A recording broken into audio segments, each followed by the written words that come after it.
తీర్పు, కొన్ని అబ్జర్వేషన్స్, కొన్ని సంధించినటువంటి కొన్ని ప్రశ్నలు మా సోకాళ్ళు దీంట్లో లడ్డు వ్యవహారంలో మీ వైఖరి ఏంటి పైన ఒక చిన్న బాక్స్ ఐటమ్ పెట్టి లడ్డు వ్యవహారంలో మీ సుప్రీంకోర్టు మాట అడిగిందా?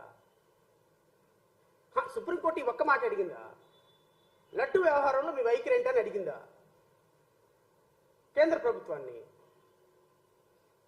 ఆ చెంప ఈ చెంప వాయగొట్టింది చంద్రబాబు నాయుడిని. చంద్రబాబు నాయుడిని చంపలకు పెట్టి వాయించింది. అబ్బే మనకు కనపడదు కదా, కళ్ళకి గంతలు కట్టుకున్నాం, మనం పసుపు గంతలు కట్టేసుకున్నాం కళ్ళకి. లడ్డు వ్యవహారంలో మీ వైఖరి ఏంటి అంట. మనం కళ్ళకి గంతలు కట్టేసుకొని ఉన్నది ఉన్నట్టు రాయండి. మీరు ఫోర్త్ ఎస్టేట్ మీడియా పేపర్ అని మాట్లాడుతున్నప్పుడు మీరు ఉన్నది ఉన్నట్టు రాయండి. ఉన్నది ఉన్నట్టు మీరు రాయకపోతే ఖచ్చితంగా ప్రజలు నుంచి చీత్కారాలు ఎదురవుతాయి మీకు. ఇంకొక మీడియా, ఇంకొక పేపర్ నెయ్యి కల్తీ విధానంలో సిట్నే కొనసాగించాలా, స్వతంత్ర వ్యవస్థ సంస్థను వేయాలా? ఇది ఒక్క మాట అడిగిందండి.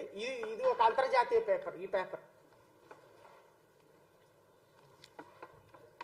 కల్తీ నెయ్యి వ్యవహారంలో సిట్నే కొనసాగించాలా, స్వతంత్రం. చంద్రబాబు నాయుడిని చంపలు వాయించింది అన్న విషయం రాయలేరా? సుప్రీంకోర్టు ఇదిగో ఈ విషయాలు అడిగింది, సుప్రీంకోర్టు ఈ అంశాలు చెప్పింది, సుప్రీంకోర్టు అడిగినటువంటి 7 ప్రశ్నలు ప్రజలకు తెలియపరచలేరా? భయమా? మీ ప్రభుత్వంలో మీరు ఏర్పాటు చేసుకున్నటువంటి మానస పుత్రిక కాబట్టి ఈ ప్రభుత్వం మాట్లాడరా? ఈ ప్రభుత్వం మీద ఏ విధమైనటువంటి కామెంట్స్ చేయరా?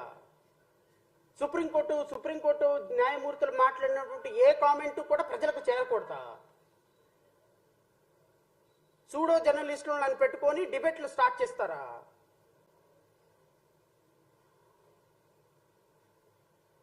న్యాయవాదులుగా, న్యాయమూర్తులుగా, మీడియాగా డిబేట్లో పార్టిసిపేట్ చేసేటువంటి న్యాయవాదులు కానీ, డిబేట్స్ కండక్ట్ చేసేటువంటి వ్యక్తులు కానీ వాస్తవాలని ప్రజలకు తెలియపరచండి. ఒక అల్టీరియర్ మోటివ్ తోటి ప్రభుత్వాన్ని సేవ్ చేయాలనేటువంటి ఉద్దేశంతో వెళ్ళే మీరు మీడియాని ఎట్లా అంటాను నేను? గత 5 సంవత్సరాలు జడా శ్రవణ కుమార్ అనేటువంటి నేను పెరిగింది ఆ 2 ఛానల్స్ లో ప్రజా సమస్యలని ప్రశ్నించడానికి నాకు ఇచ్చిన అవకాశం బట్టి. I'm not denying it. కానీ ఈరోజు ఎటు వెళ్తున్నారు మీరు? ఈరోజు మీ వే ఎటుంది? నిన్న సుప్రీంకోర్టు వేసినటువంటి ప్రశ్నలు ఒక్క ప్రశ్న అయినా మీ మీడియాలో మీరు ప్రశ్నించడానికి, ప్రజల తరపున మాట్లాడటానికి అవకాశం ఉందా? ఒక చిన్న బాక్స్ ఐటెం పెట్టి లాస్ట్లో మాట్లాడినటువంటి ఒక కామెంట్ పెట్టి మాట్లాడుతున్నారు అంటే ప్రజలకి మీరు ఏం సమాధానం చెప్పాలనుకుంటున్నారు? ప్రజలకి మీరు ఏ ఇన్ఫర్మేషన్ ఇవ్వాలనుకుంటున్నారు? ప్రజలకి మీరు ఏ సందేశం ఇవ్వాలనుకుంటున్నారు?